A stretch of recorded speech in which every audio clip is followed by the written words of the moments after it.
Arama décembre kalo tile muga ba flantan kononto limana aya danse bidon Kibaru bakurubaw la Nef TV ale ni admema jekulu samusa ube lada min la kile no ye Noel hokum konna la ka deme belebele ta ka nyesi demseni mun mo jango chugo rete mun bulu fana ga sega ni soja ka kanuna jirawla nyinanta baraw sigira senga kunungo anga jamana faba kono ya mena kuma ale kampi don Kibaru konna la ni otemena ka boye ame wati mine ko sisa malika sigi ka fo ba ale baraw daelela akobe sena jamana de mala ka mumma kono ni sigi ka fo en kofe amina mawka la selula me bido Kibaru konna la ka faranunu ka ameta jamana ko ka kala ka jamana konna msemani ndo faranunu ngambi ka au kuna funi mali kono anako ka ladriala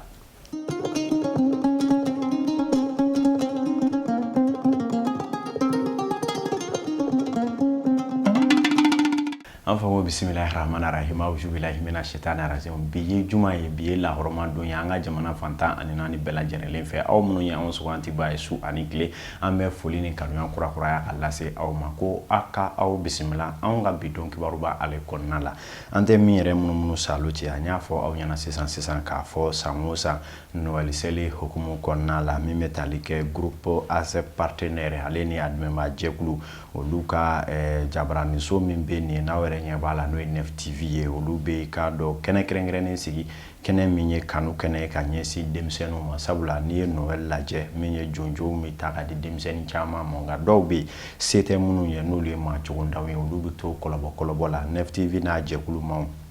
oluko ni hamina ka donga fo demse bela jele demse kelenye o mamunu ma bakoro ni setibuye anga kanu ira demse ni nunu na bara nunu mesigo hukumu konna la menye ba flantani kono do no nyinantai o bara ukera kunungo anga jamana fa ba konna la minkene kan demse ni chama la nyagar la kusebe ku nyimbo fiena dore ajira ka fo abe wati jamo kabuye kodo mama deleka jonjo kado takadi oluma uyebo ya masek ni folu chama nge kusebe ka nyesi ni hakilina intabaw mano ye groupe as a partenaire ane kateme aka jabarani so Nef TV fe unu de ma jegulu ma bela jerele arama de bela jele kelen masara mani nyekoro o kuma fe membe fente fe ambe ka ngani ake kelen ka kanu ya jira ka nyesi ibuna hadma de ma ambe fuli keni hakilina na ka kokoro do kusebe nyafo bakurba wala fana abe wati jambo minye maliko ni dala gese bela jele ko ni yesi ka fo ba no dialogue national inclusif ko donga ja sebalite bara nunda ile langa jamana kona avec les demandes bon a bara ubesina hakilina bala kata hakili falo sama lu fokata si futinenu be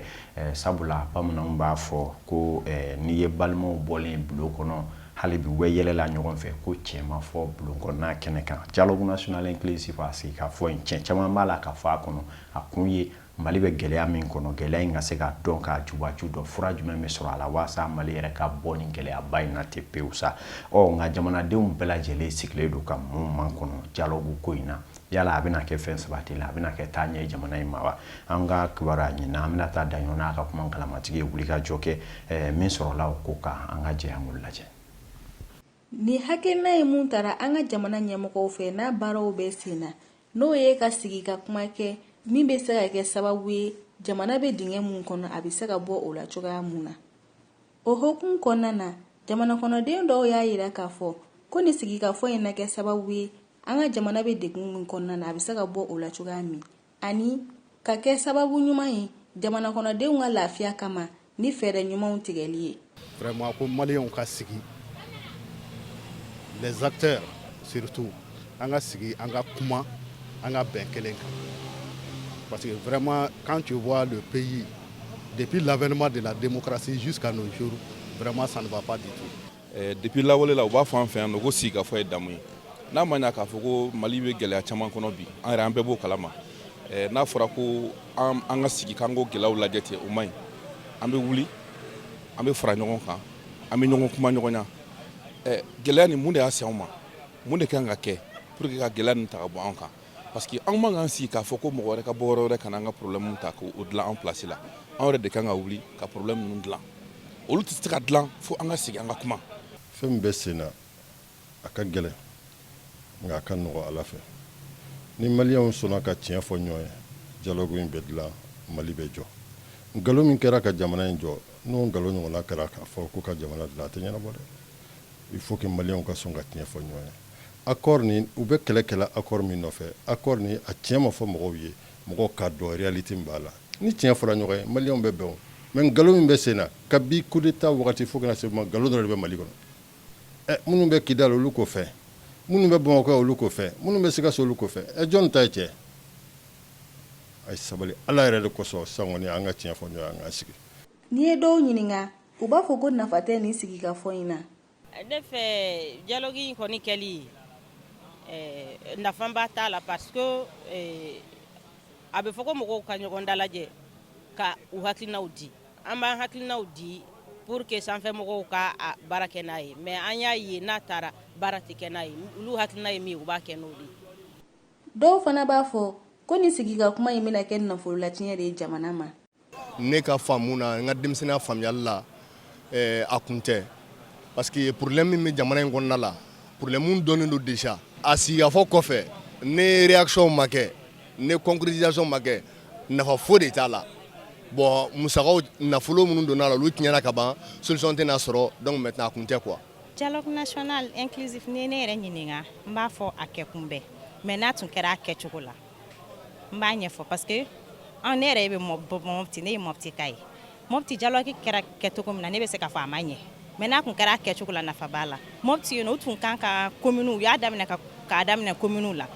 mais u ma mɔgɔw wele parce que minnu yɛrɛ bɛ problème bɛ yɔrɔ min na u m'olu wele u tun bɛ burusi kɔnɔ mɔgɔ ninnu wele u bɛ n'u ka problème ɲɛfɔ mais u y'a daminɛ dɔrɔn sous préfet ninnu ka centre mɔgɔw wele centre mɔgɔw dun t'a dɔn réalité min bɛ burusi kɔnɔnaw la donc ne b'a fɔ dialogue in kunbɛn n'a kun kɛra a kɛcogo la mais comme a kɛcogo ma ɲi dès le départ ne bɛ se k'a fɔ a bɛna kɛ nafolo tiɲɛ de mɔgɔ caman de fana ye laɲini kɛ ka ɲɛsin jamana ɲɛmɔgɔw ma kuma ɲɔgɔnya ninnu kɔfɛ fɛɛrɛ minnu mana fɔ jamanadenw fɛ o bɛ se ka waleya cogoya mun na ni malidenw ni an sigira an ka kuma an ka jamana kungo la o kan kosɛbɛ o ye ko ɲuman ye maintenant an jamanadenw an bɛ kuma mun fɔ an bɛ proposition mun kɛ voilà gouvernement k'o waleya n'u bɛ fɛ nafa ka y'a la base ye min fɔ u ka baara kɛ n'o ye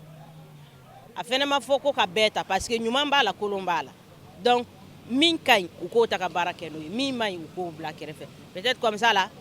an bɛna solution sɔrɔ Mali ko in na k'aw ladɔnniya k'a fɔ ko jamana kɔnɔden bɛɛ de kan ka fara ɲɔgɔn kan k'u ŋaniya ka kelen walasa nin ko in bɛ se ka kɛ ko sabatilen cogoya mun na ala ka nin kɛ fiɲɛbɔda ye an ka jamana bolo n'o tɛ dɔ kɛra sa o kuma kibaruyaw bɛ to sen na a yɛrɛ fana k'a fɔ san o san laban seli ɲɛnajɛw mana se i b'a ye lakanabaliya ɲɔ tɔ bɛ sɛbɛkɔrɔnya ka kɛ kurabakɔrɔ ka guwanko ye kɛrɛnkɛrɛnnenya an ka faabaw kɔnɔna la n'o ye Bamako ka taa se Mali duguba wɛrɛw ma i b'a ye ndaraki tigila bengali faliba kulew ani ɲɔgɔn bolo tɔnɔmi ka dan kɔ olu n'a damada ɲɔ bɛ ɲɛ kosɛbɛ n'o sababu ye fɛn jumɛn de ye i ka dɔn k'a fɔ ani fura jumɛn bɛ se ka sɔrɔ a ko ninnu na waasa an ka se ka jaabi jɔnjɔn sɔrɔ o kibaruya ninnu na an ka kibaruya ɲinina Fadimata Sidibe ani a ka jatala Umaru Tarawele olu donna dugu kɔnɔ u ye hakilina min sɔrɔ a ko kan an ka jɛ k'o lajɛ. Bon kasara ka cali san laban na ne hakilila ye min ye o ye mɔgɔw ka sariya batobaliya la n'an ye jateminɛ kɛ san laban na circulation na selisu na denmisɛnninw bɛ bɔ caman bɛ mifɛn caman min caman tɛ code de la route bato o bɛ kɛ sababu ye kasara caman bɛ kɛ ne ye jateminɛ kɛ musaka ɲini fanfɛla la denmisɛnninw fana u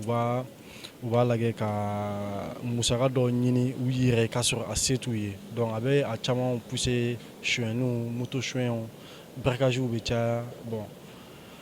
o la n'i ye olu fɛn damadamaniw fara ɲɔgɔn kan i bɛ jateminɛ kɛ an bɛ se k'a fɔ ko olu de ye sababu belebeleba minnu b'a to kasara caman bɛ kɛ san laban na quoi. C'est à dire que jeunes ka baara tɛ jamana kɔnɔ k'o fɛnɛ o bɛ se ka na n'a ye quoi baara tɛ yen nɔ bon o de y'a basiba ye parce que ni denmisɛnninw bɛ chômage ni fɛnw na a bɛ na ni hakilina caman ye quoi au moins ni baarayɔrɔw caman créé i n'a fɔ entreprise ni fɛnw caman créé k'u bila u ka dɔnni sɔrɔ u b'u hakili bɔ nin fɛn modèle ninnu kan quoi. Jamana in kasarako bɛɛ ye maliyɛnw ka yɛrɛdɔnbaliya ye ni n ko yɛrɛdɔnbaliya mɔgɔw b'a kɛ to pressé kojugu ni pressé la kojugu a bɛ na ni sara jugu cɛ ye adamaden n'i taara dɔɔni i bɛ se yɔrɔ bɛɛ ko n pressé kojugu de bɛ na ni kasara ye. Bon kasara bɛ kɛ san laban in na an bɛ cogoya min na bi na channel la wajibi kasara bɛ caya parce que bɛɛ mago bɛ diɲɛ in de la o de bɛ to kasara bɛ caya ani hakilisigi-baliya o fana bɛ kasara caya san laban in c'est-à-dire bɛɛ k'i hakili sigi fɛn o fɛn n'i y'a kalifa Ala ma a ka ca Ala fɛ san bɛ damina ka ban problème t'i sɔrɔ mais n'i kɔni y'i ta diɲɛ kɔni fɛ nin cogoya in na kasara Ala de b'a latigɛ accident Ala de b'a latigɛ gɛrɛgɛrɛ Ala de b'a latigɛ mais k'i k'i yɛrɛ fana kɔlɔsi n'i yɛrɛ kɔlɔsi caman bɛ o kasara la. Ala k'an bɛɛ lajɛlen kisi k'an tanga n'o tɛ i bɛ bɔ so i yɛrɛ t'a dɔn n'i bɛ segin so o tuma Ala k'an bɛɛ lajɛlen ɲuman bɔ k'an ɲuman don yanni daba masa ale ka waati fɔlen cɛ kibaruyaw la hali bi n'a ka bi an bɛ aw ladɔnniya fana k'a fɔ Bamako kɔnɔna la bi min ye sira min bɛ yen ni o bɛ ta ka taa Segu safan fɛ ka tɛmɛ Musabugu fɛ ka taa Ɲamana ninnu ni Banangabugu ninnu bɛɛ lajɛlen ni Yirimajɔ o maaw sɛbɛkɔrɔ degunnen don bi ka sabu kɛ sira in dilanni bɛ sen na k'a ye k'a fɔ subahana sira minnu bɛ yɛlɛ ɲɔgɔn sanfɛ n'o ye essentiel ye k'o kan ka dilan sira ninnu korotigɛyɔrɔ la nka sira bɛ dilan sariya dɔw kɔnɔ ni o ye gɔngɔnbaw ni bugurimugu minnu bɛ wuli olu bɛ degun minnu lase sigidaladenw ma o ka se ka bali cogo min na a ka kan cakɛda minnu ɲɛsin sira ninnu baaraliw ma u ka to ka ji da yɔrɔ ninnu kan k'u dalabɛn waasa gɔngɔn yɛrɛ ka gulon ka nɔgɔya a sigida la nka a yɛrɛ k'a fɔ o tɛ nin yɔrɔ kofɔta in ye sisan sabula gɔngɔn ni buguribilen de bɛ maaw sɛbɛkɔrɔ tɔɔrɔ ni jamana ma wuli k'i jɔ i jɔyɔrɔ la a bɛ ɲini ka sɔgɔsɔgɔninjɛw ni fɛn caman muraw bɛ juguya nin yɔrɔ kofɔta ninnu na adamadenw ka kɛnɛya ko don an bɛna taa daɲɔ Bakari Konɛ bamanankɛ olu tun b'a kɛnɛ kan u taara wulikajɔ dɔw kɛ ka sigidaladenw ka hakilinaw sɔrɔ a ko kan tɔɲɔ min b'u kan u y'a walawala an ye. A bɛ kalo damadamani bɔ échangeur mun kun layidu tara an ka jamana ɲɛmɔgɔw fɛ n'ale bɛna kɛ Misabugu sira fara la o baaraw bɛ sen na o hukumu kɔnɔna na Misabugu sira ale ni Yirimajɔ siraba olu bɛ ka dilan ko kura nga an y'a ye k'a fɔ o baaraw kɔnɔna na sigidalamaw sira tɛmɛbaw ale ni sira dakɛrɛfɛ sigibaw olu bɛ ka dekun sɔrɔ a ko la poussière ko nasiraw la sabula sira bɛ ka siɲɛ sira dilannaw fɛ u tɛ ka ji k'a la o de la dɔw ye gabakurun ta k'a bila sira ninnu kan walasa k'u yɛrɛ kisi ka bɔ fɔrɔkɔw ma ani bana minnu bɛ se ka sɔrɔ a la. Depuis sira dilan yɛrɛ daminɛna an ma lafiya sigiyɔrɔ t'an bolo tɛmɛyɔrɔ t'an bolo an bɛ gɔngɔn de cɛla yan depuis a daminɛna a bɛ 3 mois bɔ bi nin y'a sɔnko 2 de kunun y'a sɔnko 2nan ye u bɛ ji k'a kan a tɛ sɔn sɔgɔma a tɛ sɔn an bɛ tile poussière de cɛla yan nɔ a n'a kurantigɛ u bɛ se ka dɔgɔkun 1 kɛ u tɛ se yan baara bɛ jɔ pendant 1 semaine baara bɛ jɔ pendant 2 jours 3 jours foyi tɛ kɛ an kɔni bɛ poussière sama dɔrɔn de la yan nɔ. Sira yɛrɛ filɛ nin ye sira n'i y'a d'an wɛrɛ ma sira ka se ka arranger kosɛbɛ k'a kɛ fila ka taa ou fila ka na pour que poussière ko ni fɛn ninnu ka nɔgɔya jamana ko la n'o tɛ a bɛ yan n'i nana sira yɛrɛ tɛ sɔn a yɛrɛ ɲɛ b'a la poussière bɛ fan bɛɛ wa Yirimajɔ sira yɛrɛ la kɔni i b'i si bɛɛ kɛ i tɛ tɛmɛ yan sira yɛrɛ nege bɔra n na au lieu que pont kura de tun ye sira diya an bolo nka a lajɛ sisan. Kosɛbɛ parce que sira dilan ye diyagoya ye maintenant mais u kan k'u jija de ka to ka yɔrɔ arroser i n'a fɔ sisan ka bɔ yan ka taa se fɔ 26 la bon kɛrɛfɛla ninnu poussière ba de bɛ sira kan et puis a bɛ mɔgɔw bana sɔgɔsɔgɔ ni fɛnw cayalen don sisan il paraît que a bɛɛ poussière ninnu ye quoi bon surtout ka bɔ Yirimajɔ ka taa pont 3e pont na fana o baara bɛ sen na a poussière ka bon tuma dɔ la f'i bɛ sira bila ka taa sira wɛrɛ fɛ poussière kama bon u kan ka arroser tuma bɛɛ pour que ka mɔgɔw lafiya quoi bon surtout a filɛ nin ye ka bɔ yan nɔ ka se ni tɛmɛna bole kan ka na poussière modèle min bɛ yen nɔ a bɛ mɔgɔ sɛgɛn kosɛbɛ kosɛbɛ tuma dɔ la f'i bɛ siran sira ɲɛ. Dɔw fana y'a jira k'a fɔ ko sira dilan baaraw ka kan ka kɛ sufɛla de la waasa ka sigidalamɔgɔw kisi ka bɔ fɔrɔkɔ ma ani kɔlɔlɔ min bɛ se ka bɔ a la o kɔfɛ. Tiɲɛ yɛrɛ la ka di Ala ye